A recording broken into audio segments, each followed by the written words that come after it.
¿Cuántos podemos sentir la presencia del Señor en este lugar? Amén. Solo un corazón sensible puede sentir la presencia de Dios. Cierre sus ojos allí donde está y vamos a orar. Vamos a declarar sobre nuestra vida primeramente. Y a decirle: Padre Santo, en esta noche nos despojamos de todo aquello que moleste el poder sentir tu presencia. Porque tu palabra es clara, Señor, que tú habitas en medio de la alabanza de tu pueblo. Y aquí estamos los que alabamos tu nombre, los que celebramos a aquel que venció en la cruz, que venció a la muerte para darnos vida. Y sentimos tu presencia porque tú eres el que hace vibrar nuestro ser. Tú eres el que hace sentir, Señor, ese fuego ardiendo en nuestro interior. Que pueda cada uno de tus hijos, cada invitado, Señor, sentir esa diferencia. Aquello que no han sentido quizás en otro lado. Aquello inexplicable. Porque nuestro Dios es Dios sobrenatural. Que va más allá de la razón, más allá de la lógica humana. Pero que es real porque se hace sentir. Como lo cantamos, aunque no te podemos ver, pero sí te podemos sentir. Muévete, Espíritu Santo, muévete, amado Señor, en esta noche, en el nombre de Jesús. Amén. Dele un fuerte aplauso a nuestro Dios. Vamos a ir a 2 de Samuel, capítulo 6, versículo 10. Dice la palabra de Dios: de modo que David no quiso traer para sí el arca de Jehová a la ciudad de David, y la hizo llevar David a casa de Obed-edom geteo. Y estuvo el arca de Jehová en casa de Obed-edom geteo 3 meses, y bendijo Jehová a Obed-edom y a toda su casa. La pregunta es: ¿cuántos quieren ver la bendición de Dios en su casa? Gloria a Dios por esos 5, esos 6 que quieren tener la bendición de Dios en su casa. En este lugar sentimos la presencia de Dios cuando alabamos al Señor, cuando exaltamos el nombre de Dios. A veces cantamos y decimos cosas poderosas suceden. Amén. Los enfermos son sanados, los cautivos son libertados. Pero esa presencia solo quiere sentirse en este lugar. ¿El Señor quiere darse a sentir en este lugar o también en nuestra casa? Escuchaba a un pastor y él decía: si Jesús estuviera literalmente en una forma humana en estos tiempos y usted supiera que Él va a ir a su casa, como cuando le dijo a Zaqueo, ¿verdad? Bájate de allí porque hoy me es necesario estar en tu casa. ¿Cuál sería su actitud? Normalmente las mujeres son las que abren, ¿no?, la puerta y dan la bienvenida en su casa a los invitados. Y si usted supiera que Jesús va a ir, creo que la actitud de la madre sería, cuando llega a casa, decirle a los hijos: cuidado cómo vas a actuar porque viene el Señor Jesús. Cuidado de ti, ¿no? Las madres con una mirada lo bajan a los hijos y los hijos retroceden. Llega el esposo y le dice: mi amor, todo hoy está bien. Lo que pasó está perdonado, ¿no? Hoy eres lo mejor que me pudo haber pasado porque viene Jesús, ¿no? Y no queremos que Jesús vea cómo nos gritamos, cómo en casa nos lastimamos, ¿no? Como yo te digo gorda y tú me dices fea, gordo y tú me dices fea. Entonces, ¿por qué? Porque viene Jesús. Quizás si Jesús pasara el día de hoy por este lugar y se encontrara con usted, ¿cuál fuera su actitud al recibirlo a Él en su casa? Quizás el primer día todo va a estar bonito, ¿no? Los hijos se van a comportar, con su esposo van a estar cogidos de la mano todo el día, le va a cocinar el mejor plato a su esposo y a Jesús porque van a estar allí. Pero ¿eso será permanente? Luego de días quizás se va a quitar el disfraz y se van a dar a conocer el carácter del esposo y la esposa y quizás la malcriadez de los hijos, ¿no? Y Jesús va a conocer realmente cómo somos. Pero ¿qué pasa cuando la presencia de Dios habita en nuestra casa? Es que todo es transformado. Los hijos cambian, el esposo cambia, mi vida, mi carácter cambia. Por eso es necesario que esté la presencia de Dios en nuestras casas. La presencia de Dios estaba simbolizada en el arca del pacto que tenía Israel. Pero esta arca fue robada, y quiero que vaya conmigo a 1 de Samuel, capítulo 4. Y a pesar de que la historia es larga, yo le animo a que usted lo lea en su casa. Solamente vamos a leer desde el versículo 20 hasta el 22. Y dice, y al tiempo que moría, versículo 19 para que lo pueda entender, y su nuera, la mujer de Fines, que estaba encinta, cercana al alumbramiento, oyendo el rumor que el arca de Dios había sido tomada y muerto su suegro y su marido, se inclinó y dio a luz porque le sobrevinieron sus dolores de parto. Y al tiempo que moría, le decían los que estaban junto a ella, no tengas temor porque has dado a luz un hijo. Mas ella no respondió ni se dio por entendida. Y llamó al niño Icabod, diciendo, traspasada es la gloria de Israel por haber sido tomada el arca de Dios y por la muerte de su suegro y de su marido. Dijo pues, traspasada es la gloria de Israel porque ha sido tomada el arca de Dios.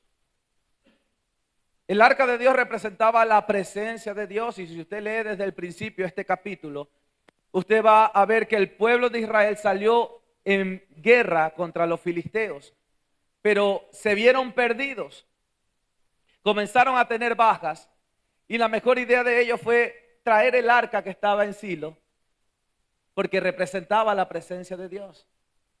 Cuando la presencia de Dios vino, porque los que podían transportar el arca eran los levitas, ellos trajeron el arca a donde estaba el lugar de guerra, comenzaron a perder.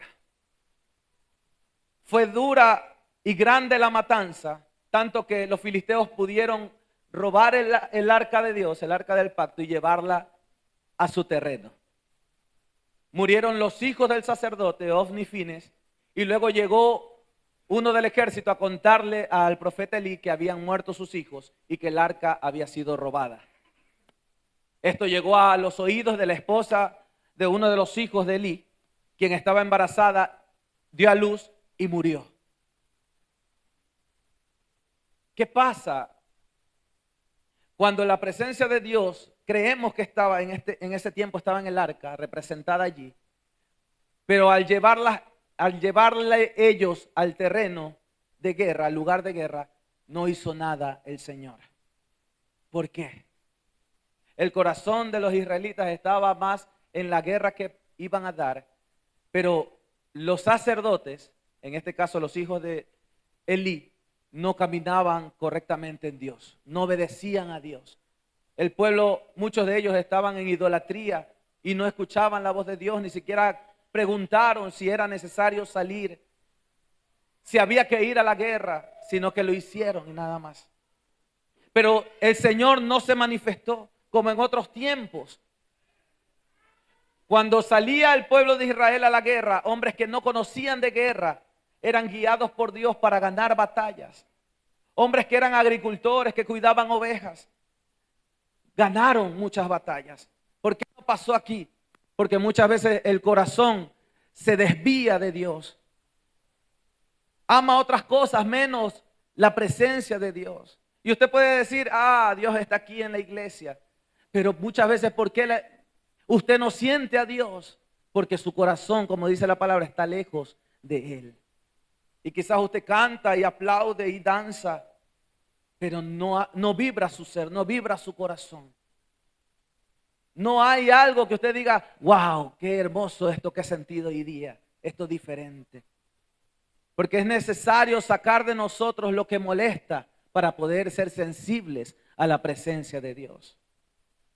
El arca fue robada y se cumplió la palabra de Dios sobre Elí, sobre sus hijos, sobre el pueblo.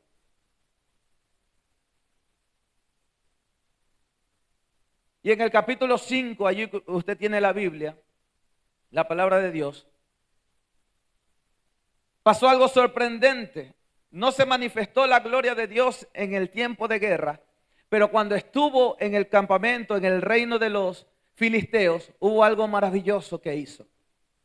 Lea por favor allí conmigo el capítulo 5 de Primera de Samuel y dice, cuando los filisteos capturaron el arca de Dios, la llevaron desde Ebenezer a Asdod y tomaron los filisteos el arca de Dios y la metieron en la casa de Dagón y la pusieron junto a Dagón.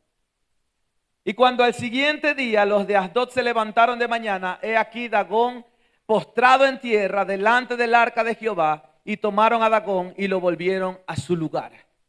Y volviéndose a levantar de mañana el día siguiente, he aquí que Dagón había caído postrado en tierra delante del arca de Jehová, y la cabeza de Dagón y las 2 palmas de sus manos estaban cortadas sobre el umbral, habiéndole quedado a Dagón el tronco solamente. La presencia de Dios manifestándose en medio de los filisteos, declarando que mayor es el Dios de Israel que el Dios de los filisteos. Hubo un ejército allí, no hubo nadie, solo la presencia de Dios. No hubo quienes estuvieran gritando, porque cuando el ejército de Israel, el pueblo de Israel, vio que venía el arca, gritaban a gran voz. Y los filisteos comenzaron a temblar, a decir, ¿qué pasa? Pero se levantó uno de ellos y dijo, no tengan temor, porque los vamos a vencer. Y los vencieron porque el corazón de los israelitas estaba en otras cosas menos en obedecer a Dios. ¿Qué más hizo la presencia de Dios allí? Versículo 7, y viendo esto los de Asdod dijeron, no quede con nosotros el arca del Dios de Israel, porque su mano es dura sobre nosotros y sobre nuestro Dios Dagón. Convocaron pues a todos los príncipes de los filisteos y les dijeron, ¿qué haremos del arca del Dios de Israel? Y ellos respondieron, pases el arca del Dios de Israel a Gat. Y pasaron allá el arca del Dios de Israel. Versículo 9, y aconteció que cuando lo habían pasado, la mano de Jehová estuvo contra la ciudad con gran quebrantamiento y afligió a los hombres de aquella ciudad desde el chico hasta el grande, y se llenaron de tumores. Comenzaron a salirles nacidos, bolas en todo su cuerpo. Algo inexplicable.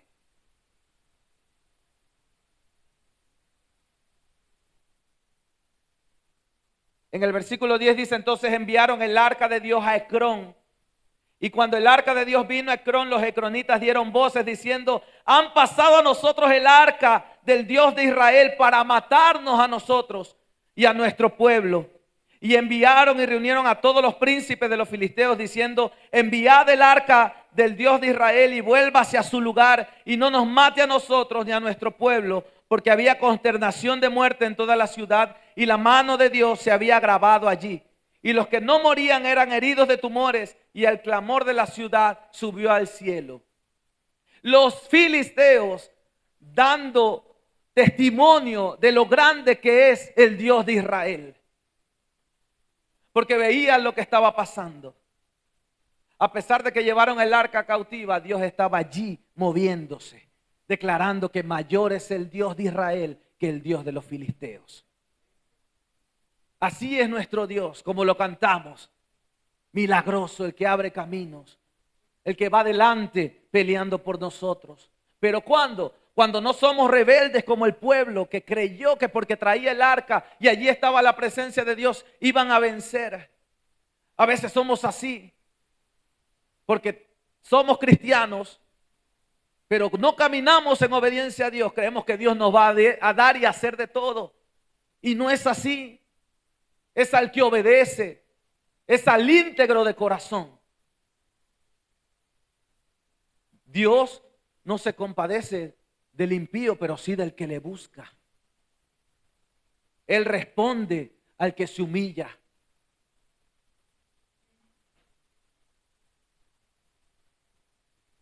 En el capítulo 6 dice, estuvo el arca de Jehová en la tierra de los filisteos 7 meses. Entonces los filisteos llamaron a los sacerdotes y adivinos y preguntaron, ¿qué haremos del arca de Jehová? Ellos dijeron en el versículo 3, si enviáis el arca del Dios de Israel, no la envíes vacía, sino pagadle la expiación. ¿No? Hicieron cosas de oro. Los tumores que les había salido al pueblo los representaron en bolas de oro y los pusieron en el arca. Unos ratones que habían salido allí en el pueblo se paseaban, hicieron ratones de oro y las pusieron allí en el arca para ver si Dios así les podía perdonar su falta. Y qué grande era el conocimiento de estos sacerdotes filisteos que decían, no sean como los egipcios y no endurezcan su corazón como ellos, porque el Dios de Israel es Dios grande. que así puedan decir de nosotros también: el Dios que adoran allí adentro en Jehová Jireh es Dios grande. Porque vemos las hazañas que hace en medio de ellos.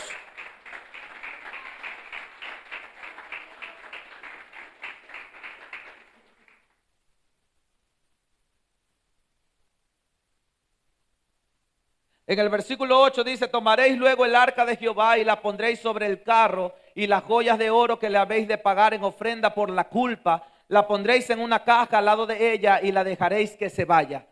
Y observaréis, se sube por el camino de su tierra Bet-Semes.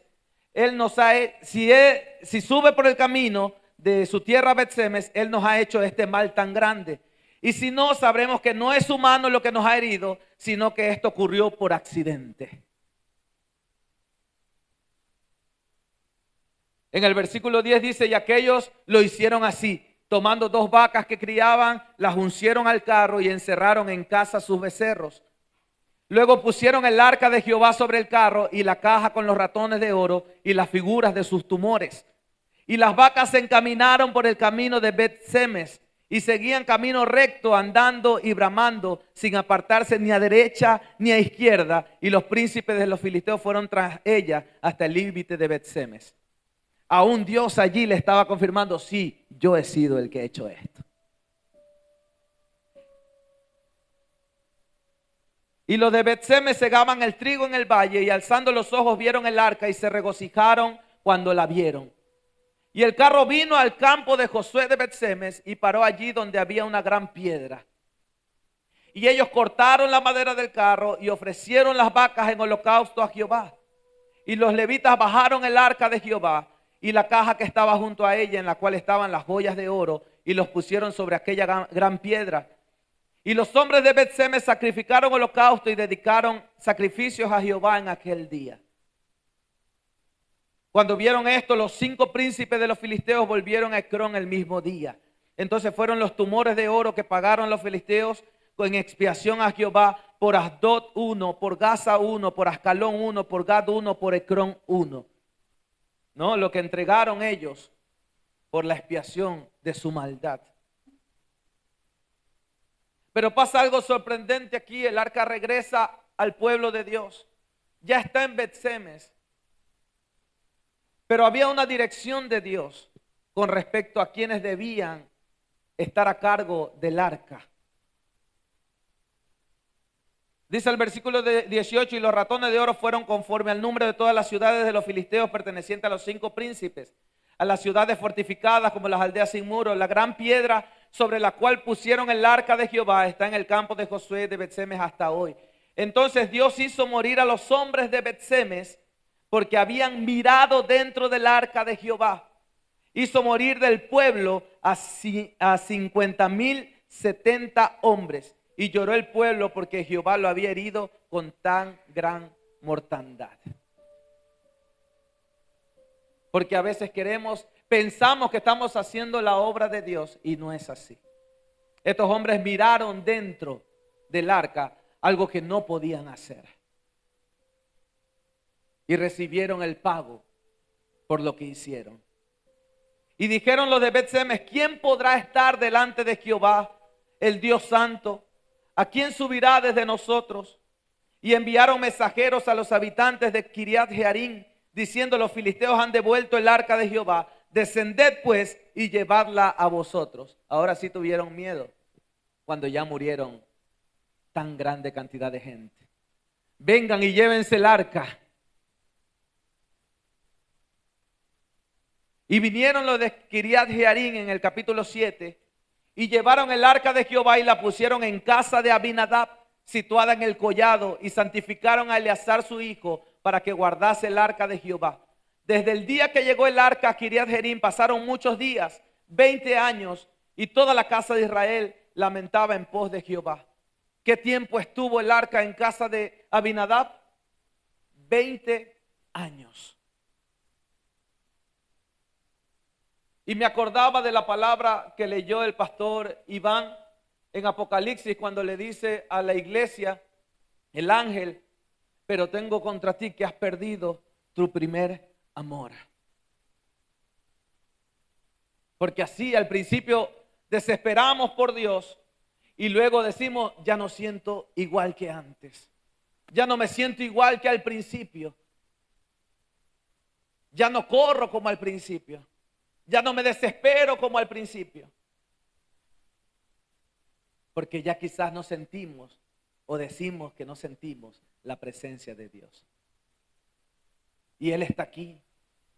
Y Él está en todo lugar porque es el Dios omnipresente, pero no se manifiesta en todo lugar, sino en aquel que se dedica en su corazón y dice, Señor, yo te quiero sentir. Y fue lo que pasó con Obed-edom. Si usted regresamos a 2 de Samuel, capítulo 6, versículo 11, dice, y estuvo el arca de Jehová en casa de Obed-edom geteo 3 meses, y bendijo Jehová a Obed-edom y toda su casa. ¿Por qué no dice lo mismo de Abinadab? Y en casa de Abinadab tuvo más tiempo, estuvo 20 años, pero en la casa de Obed-edom solo tuvo 3 meses. Quizás este hombre aprovechó la presencia de Dios, como deberíamos ser muchos, de decir, Señor, aquí yo quiero tu presencia. Yo creo que usted sí se acuerda de la tsunamita, ¿verdad?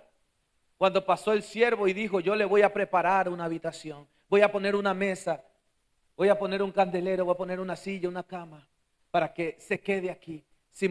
Simbolizaba la presencia de Dios. No quiero solo que pases un día, quiero que habites en mi casa. Y lo cantamos muchas veces, ¿no? Mi amado, he preparado un aposento para ti. ¿Para qué quiero la presencia de Dios en mi casa? Solamente cuando me acuerdo y pongo una alabanza, cuando me acuerdo y oro media hora, o quiero que esa presencia esté de continuo en mi casa, que si alguien viene a visitarme comience a llorar y sea impactado porque el ambiente y en mi casa habita la presencia de Dios.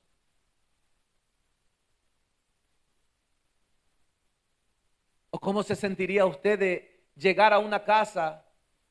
Y me voy a poner de ejemplo, que usted llegue a mi casa y escuche Bad Bunny saliendo de mi televisor. Y usted diga, pastor, esa alabanza. ¿Será igual si lo hacemos en contra y yo visito su casa? Y le encuentro barriendo, o al esposo también barriendo, escuchando algo que no es de Dios. Si nosotros queremos la presencia de Dios en nuestra casa, es necesario quitar lo que no es de Dios de allí.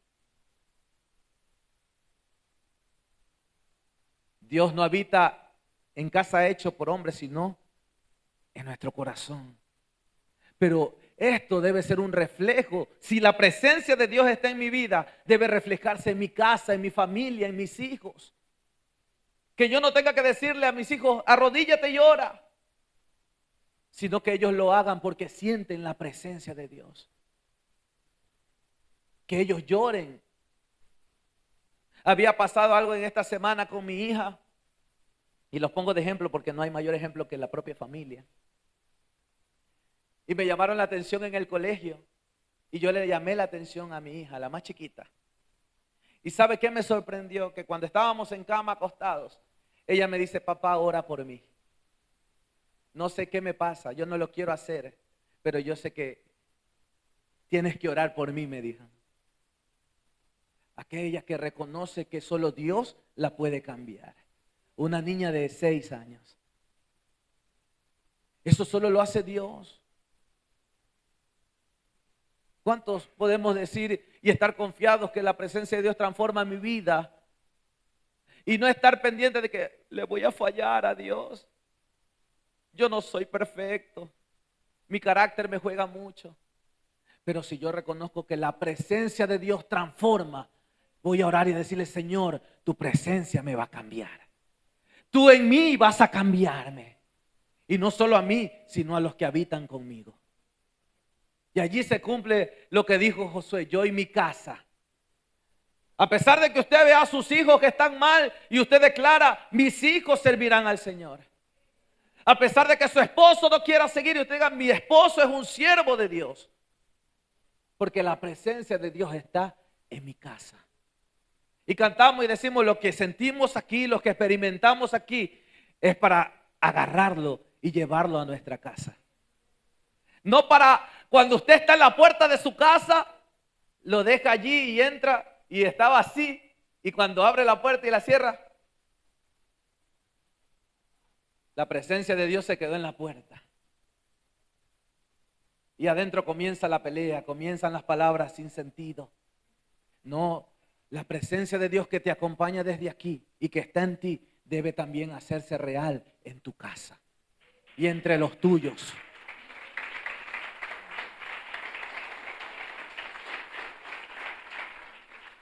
Esa es la gloria que transforma. Que no tiene que ser solamente para los demás. El pastor sí, porque él tiene que buscar a Dios. Sino, ¿quién nos va a dar la enseñanza? Los que están cantando allá sí, los que están tocando allá sí, porque ellos están adelante. Yo solamente voy y me siento. Dios es Dios de los que están allá y de los que están acá. Dios es Dios que transforma a los que están allá y a los que están acá también. Él es Dios de todos, no solamente de los que están adelante. No quiero ver la transformación de los de allá. Yo quiero ver mi transformación. Usted puede hablar de usted y decir, wow, lo que yo pensaba antes, lo que yo decía antes, ya no es lo que digo ni pienso ahora. Es diferente. Las palabras que hablaba antes ya no las hablo ahora. ¿Por qué? Porque es la presencia de Dios en medio nuestro. El hombre en su fuerza nada puede hacer. Aunque usted quiera cambiar, cambiará hoy, mañana, una semana y otra vez vuelve. O sus amigos del mundo no le dijeron, te doy 3 semanas y vuelves otra vez a lo mismo. A muchos le dijeron así, ¿verdad? A mí no, gracias a Dios. Pero los que tienen esa experiencia y han pasado años ahora pueden decir, ellos se equivocaron. Porque mi Dios me tiene tiempo aquí y ahora no soy el mismo de antes.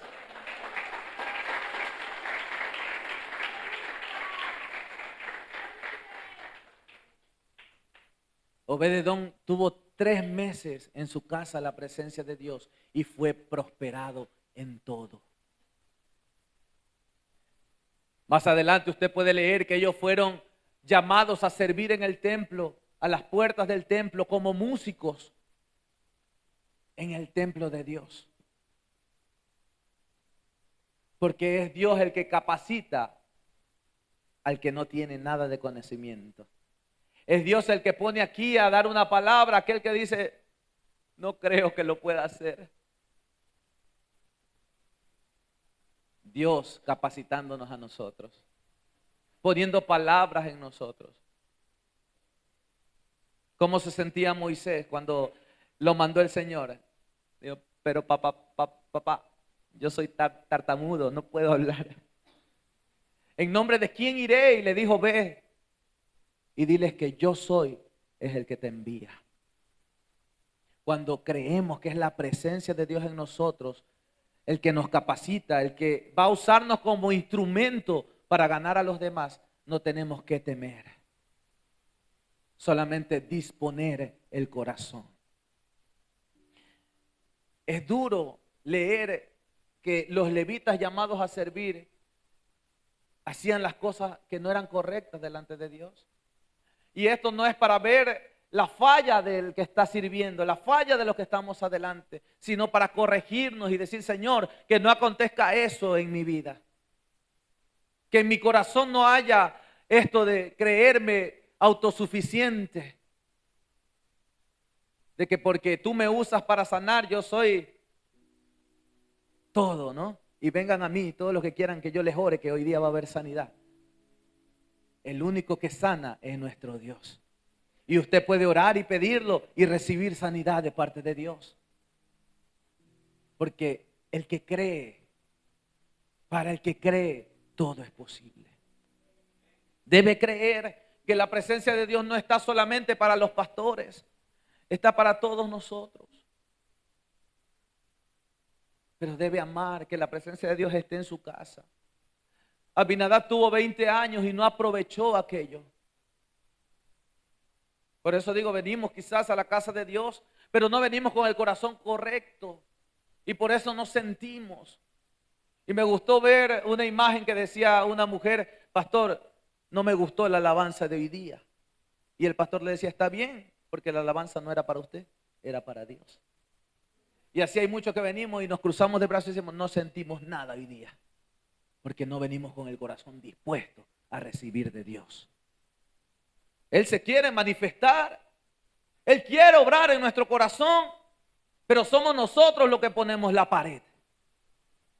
Somos nosotros los que decimos: Señor, tócame, o decimos, o estamos pensando en qué vamos a hacer más tarde, que mañana vamos a votar por Luisa o por Novoa, que tengo que salir de mañanita para no encontrarme con el tráfico. No, cuando usted venga a la casa de Dios, venga a adorar a Dios y lo va a sentir. Deje, así como dejamos, esperemos que no, la presencia de Dios en la puerta y entramos otra vez a la pelea en la casa.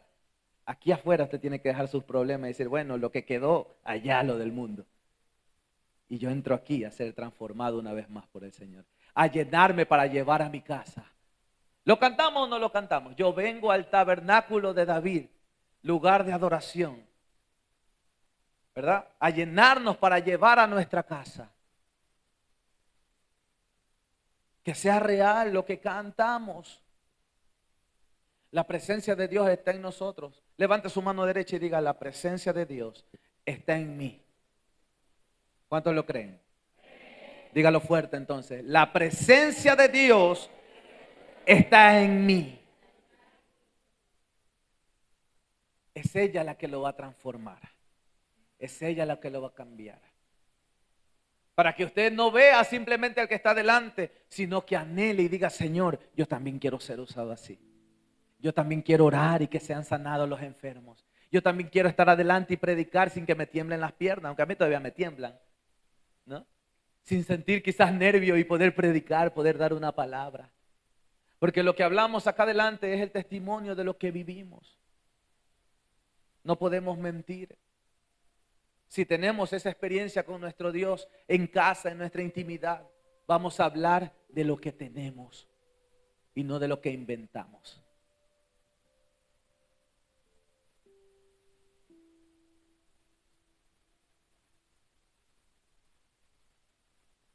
Cuando el rey David vio que Dios había bendecido en lugar de maldecir a Obed-edom, su miedo a transportar el arca se desvaneció y fue de nuevo a buscar el arca, pero esta vez hizo lo correcto. Llevó a los levitas para que la transportaran.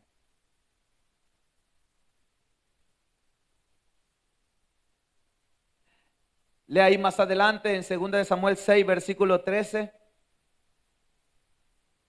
Creo que David quiso sentirse seguro de que no iba a pasar lo que había pasado anteriormente cuando murió Usa, al querer levantar el arca que se iba cayendo, uno de los hijos de Abinadab, y murió.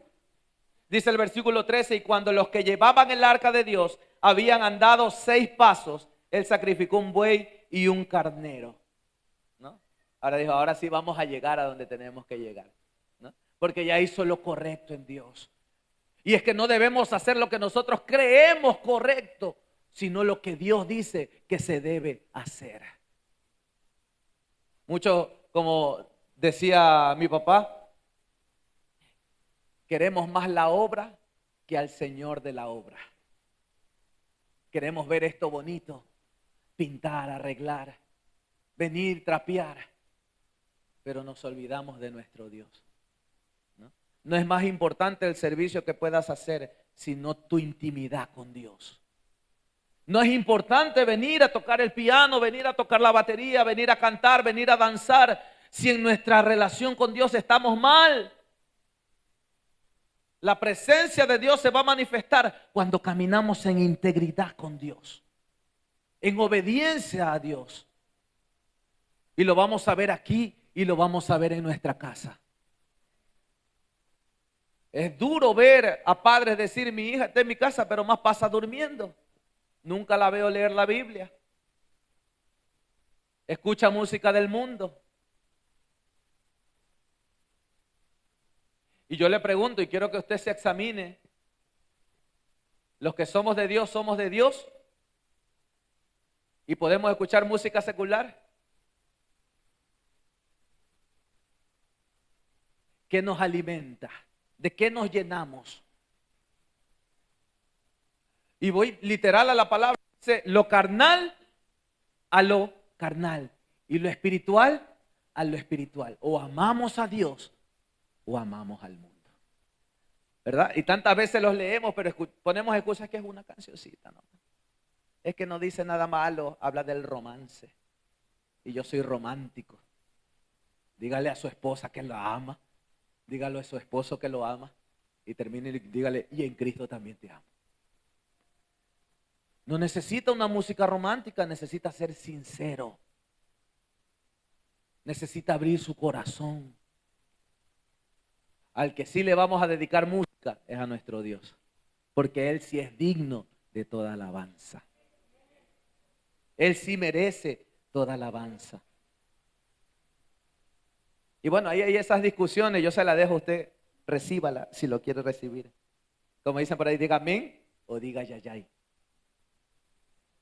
Entonces, si yo quiero la presencia de Dios, debo recordar algo que esto marca todo. Nuestro Dios es santo. ¿Y la música secular será santa? La música dedicada a otras personas será santa. Hecha para otros será santa. Yo no puedo de lo que ha sido sacrificada y dada a otros, dárselo a Dios. Por ahí yo fui a una campaña una vez y me sorprendí que comencé a escuchar una canción de, ¿cómo se llama este peloncito? Que en los memes de los rabacucos le dicen, tú no tienes una foto de Jesús, sino de Marco Antonio Solís, me acordé, ¿no? Y pusieron la pista de Marco Antonio Solís y este cantante en la tarima hablando de Jesús le cantaba al Señor y sacaba justo la parte que decía, si no estuvieras conmigo no se haría tan feliz. ¿Usted cree que eso es correcto? Por ahí escuché otro video, vi otro video que cantaban una canción de Sin Banderas que se llama Entra en mi vida. Los que ya tienen una edad quizás no la conocerán, otros sí. Pero cantaban una música que no tenía nada que ver con Dios. Cuando hay mucho que podemos cantar a Dios y mucho que puede salir de nuestro corazón para Dios, no debemos cogerlo del mundo para querer agradar a Dios. Es mejor que salga tu alabanza de tu corazón en simples palabras diciéndole te amo, papá, que eso para Él es dulce. Si sale de tu corazón agradecido, si sale de tu corazón enamorado por Él. Amén. Entonces, si queremos la presencia de Dios en nuestra casa, es necesario saber qué estamos haciendo. Que haya alabanza también. ¿Por qué sentimos aquí diferente? Porque aquí cantamos al Señor, amén. Aquí leemos la palabra del Señor. Aquí damos ofrenda a nuestro Dios. Oramos, clamamos. Todo es en Dios y para Dios. ¿Cómo debe ser en nuestra casa? Todo debe ser en Dios y para Dios. Que haya también alabanza, que haya también oración, que conversemos de Dios también entre nosotros, con nuestra pareja, con nuestros hijos. Si hablamos de Dios en nuestra casa, también estará Dios allí. ¿No ves que Él habita en medio de la alabanza de su pueblo? Y si en nuestra casa alabamos a Dios, Él también va a estar en medio de la alabanza de su pueblo. No es que hayan 2 o 3 aquí. Cuando tú estás en tu casa, allí sí hay 2 o 3. Y hasta 5 a veces, ¿no? Los que tenemos más hijos. Y allí habita Dios también. Amén. Esa presencia es la que necesitamos en casa, transformándonos. Póngase sobre sus pies, por favor.